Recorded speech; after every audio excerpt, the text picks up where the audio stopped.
building REST APIs in Spring Boot, make sure you have into account this factor. Take a look at my code here of a controller that I have built.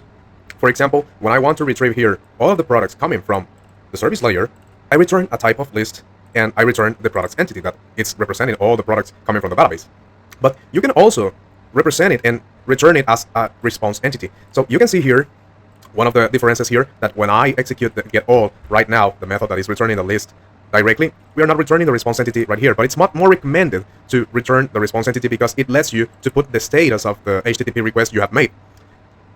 In contrast, if you return directly the list of the products, you are not telling to the user if the action went well or went wrong. But Postman automatically makes it for you because you can see here that the status was 200 that is representing the OK status. But in the case you are returning a list of products, you can see here that Spring automatically returns it as a JSON format. And so the thing is when to return a string type of object in the controller methods and when to return response entity. You will return response entity when you want to make sure or make to the note to the user that the action was executed well from the database.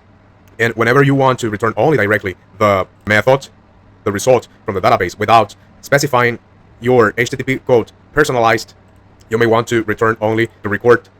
You may want to return the list of the items coming from your database directly. And whenever you want only to make noticeable to your user if the action was successfully made to the database, you may want to return a string type. Because in this case, when you want to save or record, I only return the string type, making notice to the user that the product in this case was added successfully to the database.